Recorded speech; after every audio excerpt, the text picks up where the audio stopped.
Hello, hello. Thank you so much for joining us in the room today. I've got a really long bio. Jamie Butler is a lead consultant at Telstra Purple. That's all you get. Without further ado, here's Jamie.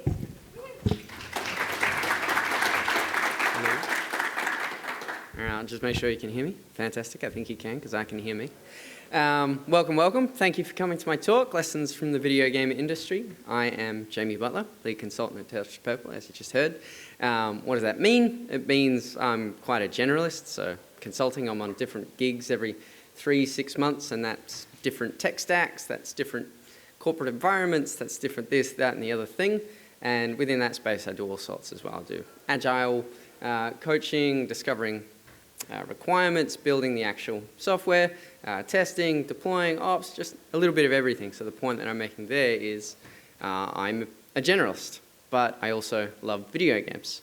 And so I wanted to talk to you about GDC, the Game Developer Conference, housed in San Francisco yearly. And I think I hit on this, one, because I love video games, and two, because I'm such a generalist, and there is just so much going on with these conferences.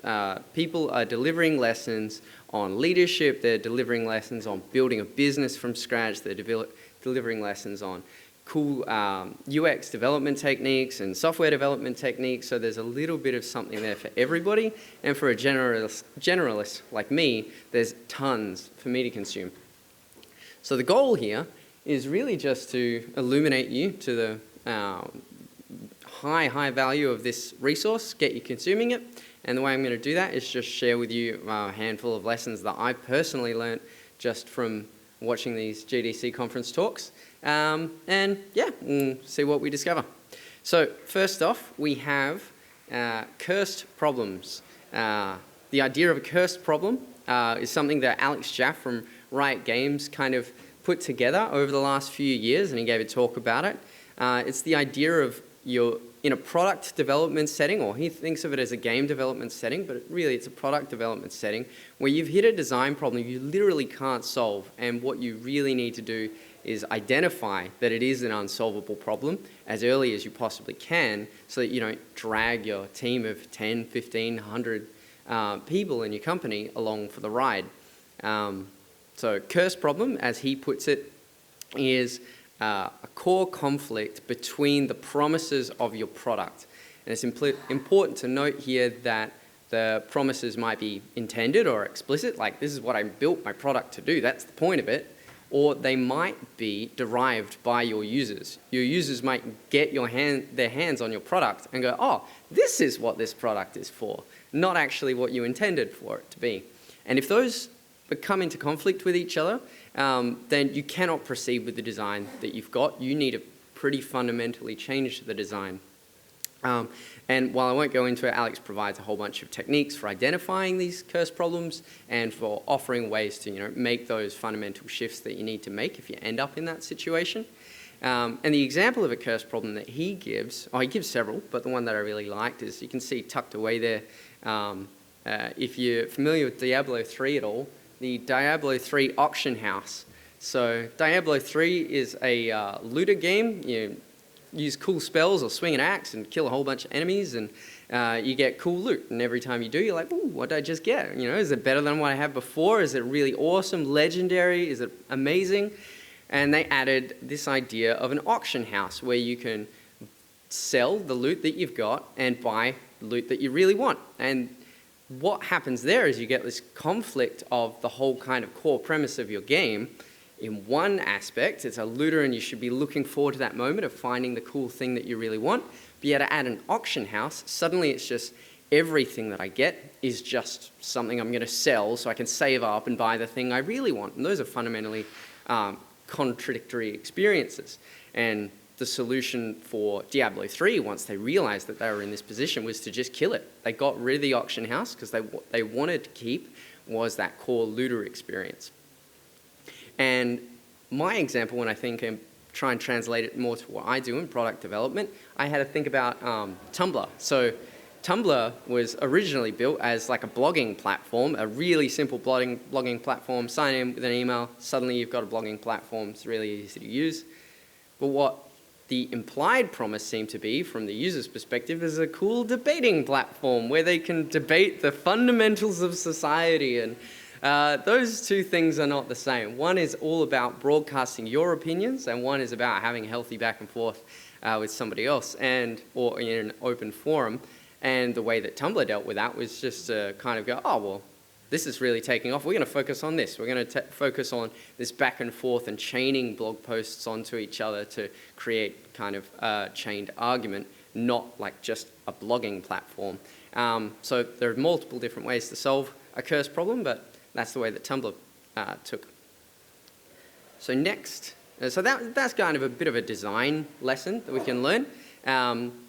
Moving over a little bit to the tech side, we went from curses to cursing. Where the bleep are your tests by Kevin Dill of Kythera AI. This guy works on traversal AI, so bots moving around a world, like think Cyberpunk 2077 and all the people moving around in it. And this talk was pretty much just a straight up evangelizing of unit test mentality and testing mentality, which apparently the game industry is not very mature in. They don't feel the need to write automated tests all the time. So it was pretty straightforward in that regard. But the nugget lesson that I pulled out of this one was when Kevin started talking about tests that they have to write that are just going to take like 30 seconds or 45 seconds to run. And those are kind of annoying, right? They bloat your test suite's runtime horrifically, especially, if you're going to write one test, really what you're going to do is write like a permutation of that test, 7 or 8 different versions of that test, and suddenly, just in one set of tests, you've got a 4-minute test suite running, and that's kind of yuck. So the nugget that I got from him is to just tag those, and many different testing libraries like Jest and NUnit and C# and what have you will let you tag your tests, and just only run those slow tests overnight. Don't run them when you're doing your regular building, when you're doing your merges into master or what have you. Run them overnight or just before deployment to production, whichever comes first. And that way you will come in the morning, all that really slow testing is done, you can spot a problem if it's there and deal with it, and you get the value of those slow tests, which they might need to be slow because you're testing something that should take a long time, or they might just be slow because it's a really meaty process that you're testing. But yeah, a little tech bit of wisdom that I got from that. Next up, we have something more along the design lines. So this is going to be a common theme you're going to keep hearing me say. There are lessons coming from every discipline in GDC. And this one was Critiquing Game Visuals, Common Problems and How to Solve Them by Ali Overton of Spryfox. And the core of the talk was just figuring out how you can critique a visual design, figure out what needs to be improved about it, and then make those improvements. But I loved this talk because I tell you what, I am so bad at this, it's unreal. Any time I work on a piece of software myself and there isn't a designer involved, somebody's poor eyes will probably bleed. And I have tried to solve this for myself many times. I've just gone to blog posts and I've gone to learning material to figure out color theory. I've studied color theory, got color theory down. It still makes people's eyes bleed. What's going on? And this video finally got through to me. And I'm sure it would be different for everybody, but for me it was just I just wasn't taking saturation into consideration. I didn't even really understand what saturation was getting at. And everything I ever designed was just full saturation all the time. And that's why the eyes were bleeding. And now I know.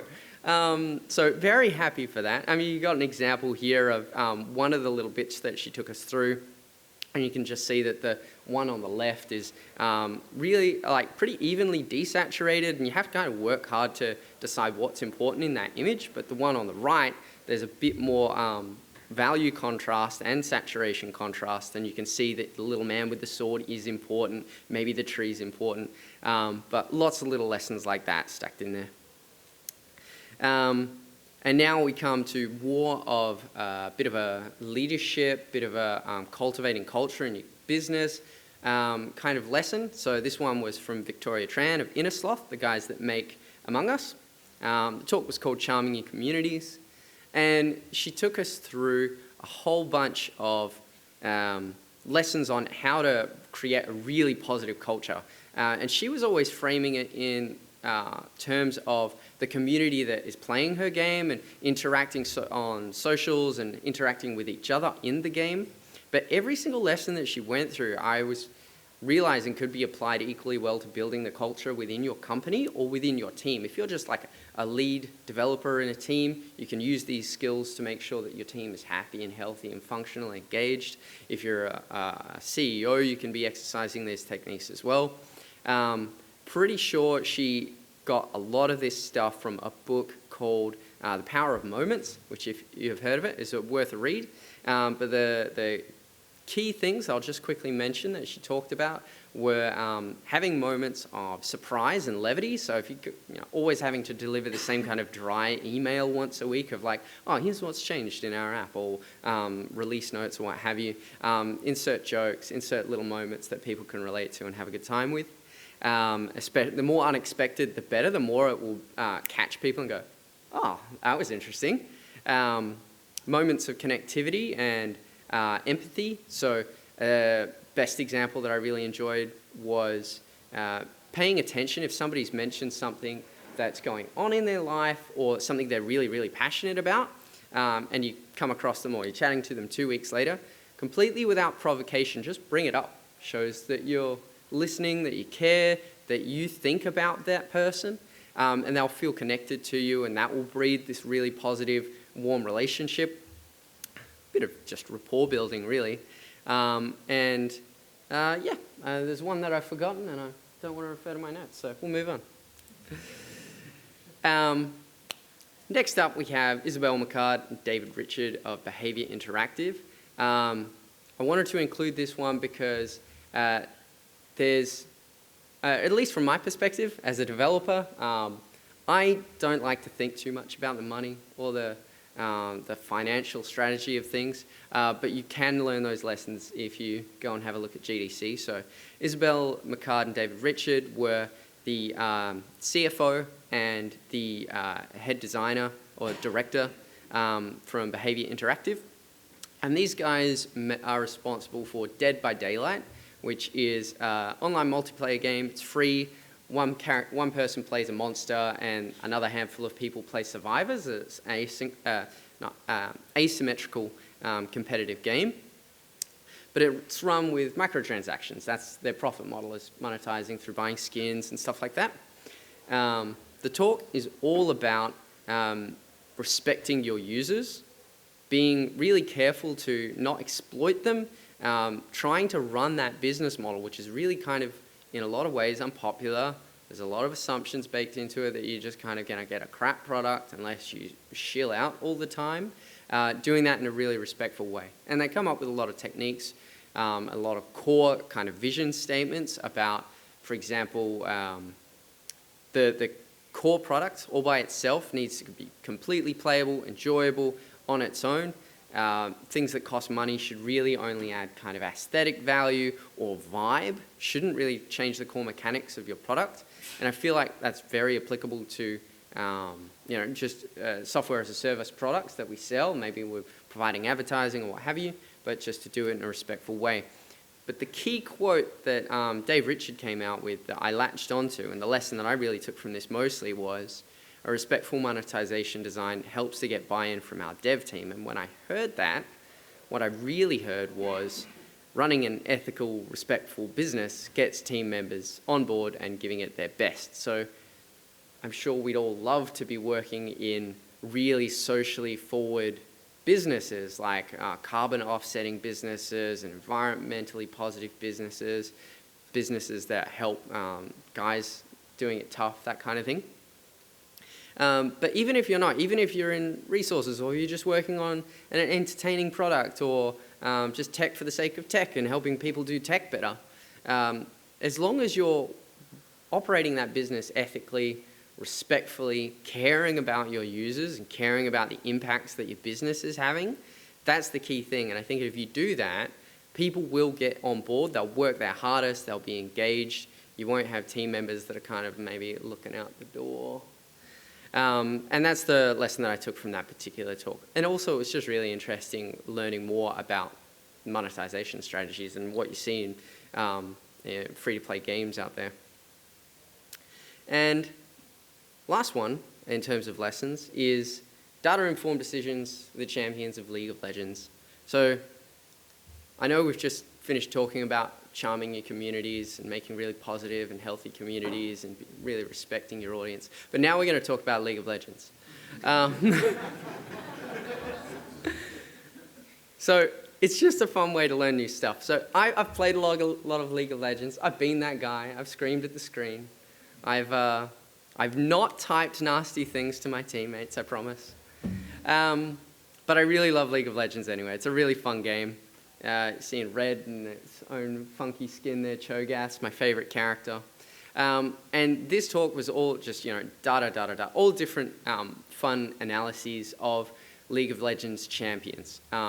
What's popular, what they can do analysis to decide is really pick up and play, and which characters are really, really niche, like not many people play them, but the people that play them absolutely love them, and all different kinds of analysis to derive those sorts of insights.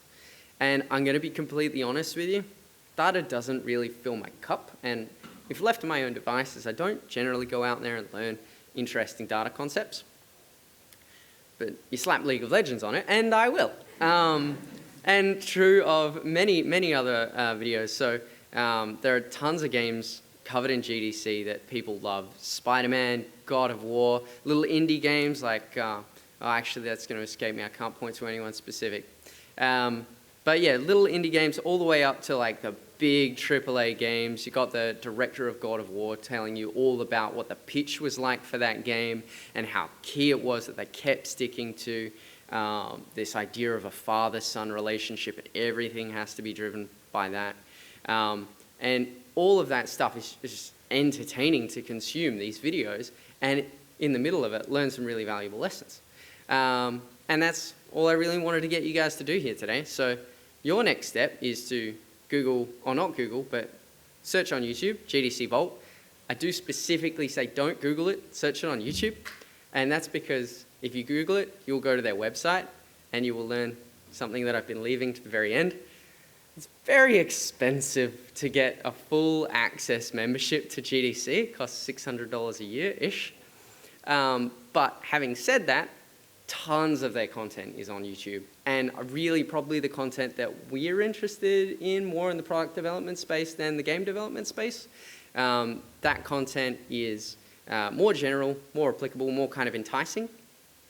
The stuff that's hidden behind their paywall is more really hardcore technical insights to, say, physics engines, lighting engines, real game design, level design interest, which, while super cool if you're really technical, less applicable to our work. So yeah, search GDC Vault on YouTube and have a good time.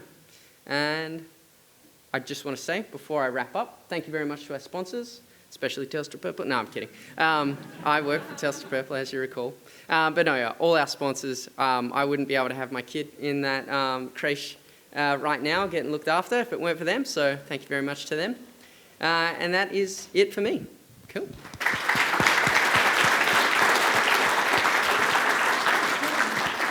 Hello, hello. Oh, wow, that's working. We have 1 minute, and this is a big room to exit and enter. I'm going to see if there's one short question out there, because Jamie's a fountain of knowledge here. Anyone going to go for a really quick question? No, I'm sure you'll be around for the afternoon. So thank you, Jamie, everyone. No worries. Thank you very much.